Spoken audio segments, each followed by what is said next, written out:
The Bonnies take on Fordham in just a couple of hours, but the Bonnies dropped 2 key games last week. What needs to change as they prepare for tonight's game?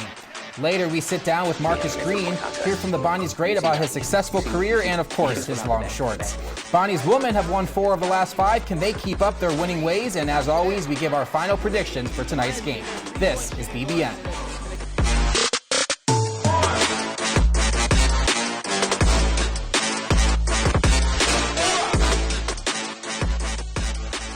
Hello everyone and welcome to Bonnies Basketball Now. I'm joined tonight by, of course, the Olean Times-Herald's J.P. Butler. You can catch his post-game article on the Fordham vs. Bonnies game tomorrow morning. And then the SBU-TV sports reporter, Louie Genovese. What we're going to talk about today, we're going to break down tonight's game against the Fordham Rams in a pivotal A-10 game for both of these teams. And then we have a little sit-down with SBU Hall of Famer Marcus Green. And then, of course, we wrap things up with our final predictions. So first off, starting with the game tonight, St. Bonaventure versus Fordham at home.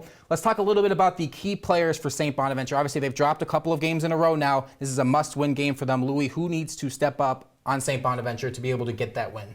Well, definitely one of the players I feel like definitely needs to step up is Oshuni. You know, a few weeks ago we were talking about how he has the potential to break the Bonnies' all-time block record. And, you know, he was on track to do that, accumulating a 3.0 average in the first 11 games of the season. But the last 8, that number dropped by half, and 2.5. And, you know, he's only been able to get like 3 blocks in the past 3 games. You know, this game against Fordham is especially big because this is his chance to really step up, play better defense around the rim, and really play like the A-10 Defensive Player of the Year he was last season. Yeah, for Fordham, 2 guys that stick out to me. One is this Darius Kisenberry, the Youngstown State transfer. He's given this team an immediate credibility that they haven't had in a long time. He's averaging 18 a game. He's actually number 2 in A-10 play and scoring at over 19 a game. He's a legit A-10 player. And then the other guy is this Juba Olams, the big guy who's been around forever, 6 years now. He's had a couple injury years. But he's a guy that people always thought could be a very good big man. It looks like he's finally realizing that potential with a new coach in Kyle Neptune. He's averaging a double-double, 14 and 11, the only guy in the league doing that. He leads the league in rebounding. It'd be a big test for Oshun, the way we just talked about. But those are the 2 guys that are making Fordham, better than they have been. That matchup down low, definitely the subline. But the headline, St. Bonaventure Fordham, it's a must-win game for St. Bonaventure now at 500 in the A-10 conference, coming in with as obviously the A-10 favorite. So what does St. Bonaventure need to do in order to win this game? I mean, the main thing, you just have to assert yourself at home against a team that's lower than you in the standings. And I realize that Fordham is much improved from previous years, but it's still a team that you just have to beat at home. We talked about the Oshun-Olams matchup. Another thing, just getting off to a better start. Some of the things that they haven't, been able to do in past games. The 3-point line, both offensively and defensively. They're not shooting it that well, not defending it. They need to have a better game in both those regards too. And then Louie, Fordham trying to play spoiler to St. Bonaventure in this must-win game for them. What can they do in order to do that? Definitely attack the rim aggressively like Richmond did against them. The Bonnies definitely look like they didn't know how to play box and defense. And they had, once again, a struggle that I feel like has been a problem for them all season. They were letting guys out in the open, getting easy 3-point shots. And, the Bonnies are going up against Kyle Rose, who's accumulated a 36.1 3-point percentage. And, this is a guy the Bonnies don't want to leave open. So, attack the rim, overwhelm the Bonnies, and get open to make those easy threes. Definitely going to be a big game for St. Bonaventure. Now let's transition into a new segment that we've been doing here at Bonnies Basketball Now. One word, something to summarize either the season or the past week in St. Bonaventure basketball. Louie, we'll start with you. Definitely, my key word of this is turnovers. The Bonnies have been dealing with some of their worst turnovers all season last week, especially against Richmond. They were allowing easy steals where the ball was falling out of their hands. There were times where they were legit just throwing the ball out of bounds, which probably was from the results of some miscommunications of where players were supposed to be at the right time. Key moments. And in key moments. And this just led to many teams taking advantage of their these miscommunications and getting the points to really shot down their confidence. Yeah, for me, you know, I hate to say it's the word that people have used to describe the season as a whole, unfortunately, but just disappointing. I mean, you had an opportunity, after dropping that home game to a really good Davidson, to sort of offset that, get it back a little bit by going in and getting a nice road win over a pretty good Richmond team, a team that this core group of seniors had not lost to. They're 3-0 going in, and then to just kind of be outplayed, to kind of be beaten at your own game a little bit. They're out-rebounded. They don't get to the free throw line. They don't finish. They let another guy go off for a career high. You know, it's just tough. It's disappointing to go 0-2 in a week that was really needed to start going back in the right direction. They don't do that. And my word is, I think all over social media, all over, you know, any feed that you want to go see, everybody's talking about it's bench. Obviously, St. Bonaventure, it's outstanding statistics that I'm about to read off. They have 3 different players in the top 10 in the entire country in minutes played. Jaron Holmes, 2nd in the entire country. Kyle Lofton is 4th in the entire country, and Welch is 15th. Attaway comes in at 10th. It's just unbelievable that the 4 different starters on this team are in the top 15 in the entire country in minutes played. Have you ever seen a team be as successful when they're playing these guys? In the A-10 play, those 4 guys get an average of 1 minute of rest per game. Yeah, I mean, statistically, we haven't seen anything like it from a bench standpoint. Is it exactly the reason that they're struggling the way they are? That's a big point of debate, certainly on social media. But to me, it just remains a confounding thing, because the 2 top guys get in off the bench the other night, Kareem Koulibaly and Quadri Adams, and give them a little something. They account for 7 points, 5 rebounds, a little bit of a spark, but then they get behind and they're nowhere to be found in the second half. It seems like they've done enough to warrant a little more, but then you're losing, and he wants to stick with the 5 starters. I get that, but there just something has to give with giving these guys a little bit more of an opportunity. Yeah, Louie, what do you, I mean, I'll set you up with this. It's one thing if the starters are playing really well and the bench is inadequate to, you know, complement that. But you have 3 different players. You got Lofton, Holmes, and Welch, each shooting all below 40%. And then you have the 2 players on the bench, in limited time, of course, shooting 50%, and Quadri Adams, 5 of 7, 70%. Obviously, it's a small sample size. But they do well when they are on the court. What do you have to say? Maybe do they have to go into the bench a little more to be a successful team that they want to be? Definitely utilize these guys more throughout the games, you know, especially, you know, like J.P. said, utilize them more in the second half. You know, if they're playing good offense, you know, especially when they're able to make the 3 shots, I'd say definitely utilize them more, get them in, they can help you get the points. And now we'll go into this week's Bowl-In breakdown. A few weekends ago, Marcus Green was inducted into the St. Bonaventure University Hall of Fame, the athletics, of course. And when he sat down with me, we kind of talked about, of course, his overly long shorts, and he was able to joke about, you know, why he was so successful on the court as well. Take a look. Marcus Green. Yes, sir. You're a thief, aren't you, Marcus? Yeah, I like to steal the basketball. Bonnie's all-time leader in steal. What made it so easy just to pick people's pockets? I'm already low to the ground. Clearly. That's very true. That's very true. Very true. Very low to the ground. Why did you wear pants this day? I don't know. Tell us the story. I know there's a story behind it. Tell us the story. Why this picture exists. This is the thing. My shorts, they were not my original shorts. I had blood on my shorts. They were the next replacement shorts, but my shorts wasn't that far off of those shorts right there. And it was just a style back then. I took it a little further, clearly. I don't know why I did it. Every time I look at it, I'm like, what were you thinking? Yeah, it was weird. Lofton asked me today, like, bro, how did you play in those shorts? How did you play in those shorts? Never dawned on me. Do you know your stat line in that game? I don't know who played that game. Now, this is the thing. When I'm playing in these games, no fans, no coaches, no refs say anything about my shorts. So they're just thinking it then? I don't know if they're thinking it. Now, okay, so let's think about this. We got fans, college sports. If they were thinking it, they would say it. I got called Webster. I got called all types of stuff being short. Nobody ever said anything about my shorts. It just shows how times were then. It is scientific fact. Don't look it up, just trust me.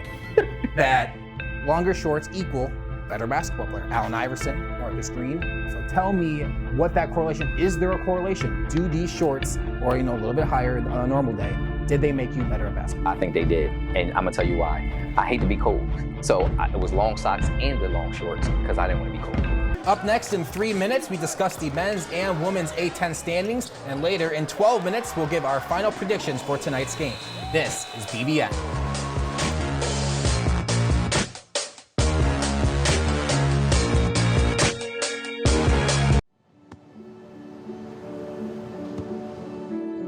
I don't remember how it started. Go to that. Our back and forth. It always came back. Dad! You probably don't remember what you told me, That was perfect. but I heard every word.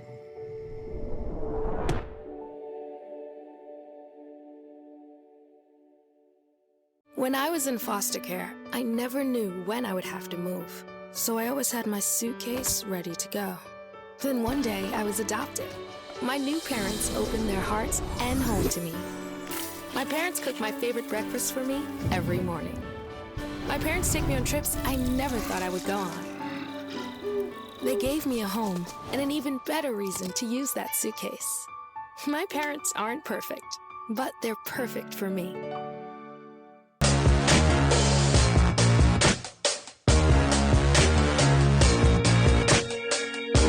Welcome back to BBN. It's time for everybody's favorite segment, even better than the Bowl and Breakdown. I'll give it to you, JP. It's time for JP's story time. JP, what do you got for us this week? So, picture it, Bronx, New York, February 23rd, 2012. That's my little shout out to the Golden Girls right there. Bona's playing at Fordham. I'm there at Rose Hill Gym. It's late in the first half. Two Fordham players go up at the same time, if I'm remembering correctly, for a putback dunk. They're both pulling on either side of the rim, bend the rim, and cause a 52-minute delay to not just replace the rim, but replace the entire basket, the entire thing. They roll it out, they bring a new one in. That's not good when you're on deadline, JP. And I was furious the whole time because I just know I have no chance at this point. That's a very surprising delay of game. It was one of the more interesting things I've seen happen actually during a game, where now we're just waiting and see. There was talk that maybe they would even postpone and pick it up the next day. So now I'm thinking, am I staying in the That never Bronx happens. tonight, coming back tomorrow? They get it figured out. They finish the game. Bona behind Andrew Nicholson, the player of the year that year, takes care of business. That's something that Bona is going to have to do again in this one. And we've seen there have been examples, also speaking of Fordham, of where Bona hasn't done that. In 2013, the following year, Fordham comes in the regular season finale. Bona needed it just to make the A10 tournament. That's when not every team made it. Only 12 out of 14 made it. They lose that game at home. This is another needed kind of game with Fordham coming in. And so, again, like that 12 team, you just have to take care of business in this one. No problems the following year. The Bonnies will hope that there's no problems tonight when they take on Fordham in another must-win game, so we're going to hope for a different result this time, of course. Taking a look at the A10 men's standings as they sit right now, Richmond did just beat George Mason last night, so that was a big game for St. Bonaventure. They're now tied for 6th in the A10 standings with Mason. Obviously, Mason holds the advantage when they beat them, obviously, earlier in the season. But you take a look at St. Bonaventure, they have that 2-game losing streak, and they'll be going up against Fordham, who's just a couple of games behind them, so this is truly a must-win. And then, of course, St. Louis on a 5-game win streak. They're 2nd in the A10 right now at overall 16-6 and 7-2 in the A10. That's going to be a big weekend slate for St. Bonaventure. Yeah, back-to-back games, too. And with St. Louis, it's not just that it's a game you at least have to win or split with them. If you're going to make a run at still getting that double bye, because they're going to be a team that's also right there in that 2-3-4 range. But it's another prove-it type of game. St. Louis is a very good team. Bona was and is, supposed to be a very good team. And if you are going to get back to being that squad, being that team we saw in Charleston, St. Louis is the type of team that you have to be to get there. Be really big games for St. Bonaventure over the weekend. Taking a look at the A10 women's standings as they sit right now, St. Bonaventure's women have won 4 of the last 5 in the A10, one of their best stretches in Jesse Fleming's tenure here at St. Bonaventure. Of course, they are going to be going up against UMass, who are 5th currently in the A10. So, Louie, that's going to be a big game between the two of them tomorrow night.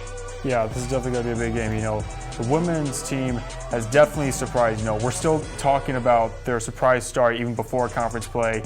Even though they had a very slow start to conference play, they were coming off one of their best games of the season, beating Richmond. You know, now they got the game against Fordham, the UMass. And, you know, this is definitely a must-win for the Bonnies, you know, to prove that they are up and coming, especially with Diskowski. And taking a look, of course, at the upcoming Bonnies games in general, they got Fordham tonight, St. Louis over the weekend slate. Taking a look around the A-10 at the A-10 scoreboard, Duquesne at Dayton. Dayton has historically dominated that series, 24-10 all time, and they beat them by 20 on the road earlier this year. Obviously, we know St. Bonaventure's lost to Dayton. Dayton is a very solid team in the A-10 conference, so they should be able to take care of business there. Then Rhode Island at VCU. They had a tight game first time around. It's going to be a big game for VCU to try to advance in the A-10 standings and keep that spot that they have right now.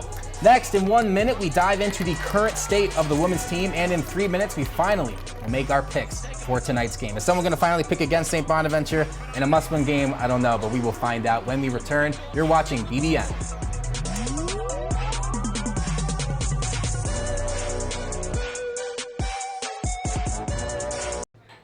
Put the keys down, Kevin. But I'm gonna drive home. There are several warning signs present that you shouldn't be driving. My text to emoji ratio has gotten a little out of hand. A little? Yep, I'm definitely gonna call a ride home.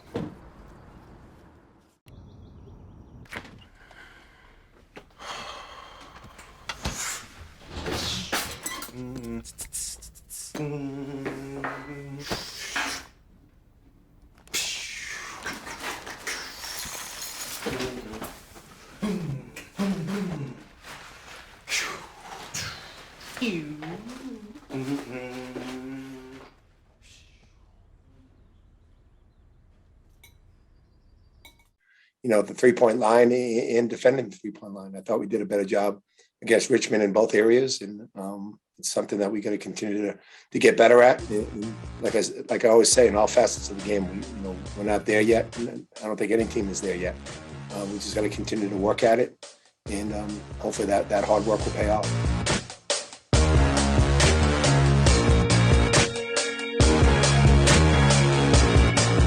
Welcome back to BBN. Let's talk a little bit about the success that the women's team has had over the past week and a half. Obviously, 4 of their last 5. Asia Johnson, J.P., has been on an absolute tear, maybe making a case for A-10 Player of the Year. 20 points or more in 8 straight games, first Bonnet player since 97, 98 to do that. The fact that they're actually getting other players to legitimately stepped up the way Louie said with Tori Harris and Maddie Zagowski, playing like true complementary parts, finishing games the way they weren't able to before. Asia Johnson, every time from what I've seen that they need a big bucket, she goes down and gets it for them. Yeah, Maddie Zagowski. She had probably one of the best games of her entire career. I could definitely see her, along with Kiana Johnson, becoming one of the best players on this women's team even after Asia leaves. As Mark Schmidt, the men's coach, always says, you learn to win by winning. Says that all the time. He's been saying it for a decade. Bonnet women are starting to find that out. They struggled to, when they had some talent, they'd struggle to close out games. Now they're starting to do that, and the more they do it, the more confidence, and you learn that, hey, you know what, we can pull these games out in the end. They're down 22-9 to Richmond and didn't let it faze them. What I think is even more impressive is, Yaya Lopes, she had a stretch in this season, maybe not these past few games, but before that, where she was playing really well. She kind of slows down a little bit, has her impact on the defensive end still, but maybe not in the scoring output. They need someone to step up. Last few years, they have not been able to get that. This year, they're getting that. They're getting that from Tori Harris, and she'll go into the fourth quarter maybe with 6 or 7 points, and then she'll end up with 15, 16 with big fourth quarters, just like Asia Johnson does. Fourth quarter is her quarter. And their goal at this point has to be to go into the A-10 tournament with a single-digit number next to their name. That's exactly what they want to be able to do. Obviously, 4 of their last 5, they'll play UMass tomorrow. And then George Washington on Saturday. They're 1-21 at GW all time, but I have a feeling that they'll be able to get it done this time around with the success that they have been on. Now it's time for what we always do every week, giving our final predictions for tonight's game against the Fordham Rams. St. Bonaventure is playing at home. I'm sure heavily favored. JP, we'll start with you. St. Bonaventure versus Fordham. And we'd said if we're making predictions for this weekend, maybe it does go a little differently. But no, the fact that, again, you're playing at home, your back now truly is against the wall coming off 2 straight losses. You're playing a team that's lower ranked than you, that you are more talented than. You do have to assert yourself and win this game. And you know what? Why not go out and win one convincingly here? They need to do it. I don't know, how exactly that'll go, but I'm going to give them a double-digit win here and say 72-61. I think definitely, being home is definitely going to help out with that. They definitely have to have better communication, better shooting, better play around the rim. And, I can definitely see the Bonnies being able to pull out this one 75-60. I would love St. Bonaventure to be able to finally pull out that double-digit blowout win. They have won, of course, against Marquette earlier in the year at Charleston, and then they did beat VCU by 20, which I think is just outstanding when you think about the state that the team is at right now. I just think Fordham, they played, Dayton tough. They played a lot of these good teams in the A-10 tough. I think it's going to be another one of those tough games. St. Bonaventure might even be losing at halftime, be another one of those, here we go again. I think they will come out with a victory, though, because they are at home, 68-61. It's a must-win game for them. They got to get it. Absolutely. Yep, no problem. We will be live doing a BBN episode from the Reilly Center on Tuesday, 5 p.m. Eastern on your Facebook, Twitter, and YouTube. It will be the show that you're used to, plus some surprises you have not seen yet, and maybe a surprise guest or two as well. We have some things in the works. We'll get to know a little bit more about it in the next couple of weeks, but put it right now on your calendars. BBN live from the Reilly Center before the Rhode Island game at 5 p.m. February 22nd. Do not miss it. And follow us on our social media platforms to see all of the BBN content we roll out during the week. Miss tonight's game? Check our pages for score updates and more, plus everything from SBU-TV Sports as well. SBU-TV Sports is on Instagram, Twitter, Facebook, and YouTube. Well, guys, that's all the time we have today. J.P. Butler from the Olean Times-Herald, thank you once again. And SBU-TV Sports reporter Louie Genovese. Don't forget to look for J.P. Butler's post-game article after the hopeful Fordham win in this must-win game for the Bonnies. That's all the time we have for today. Thank you for joining us. We'll see you next week. Under the basket.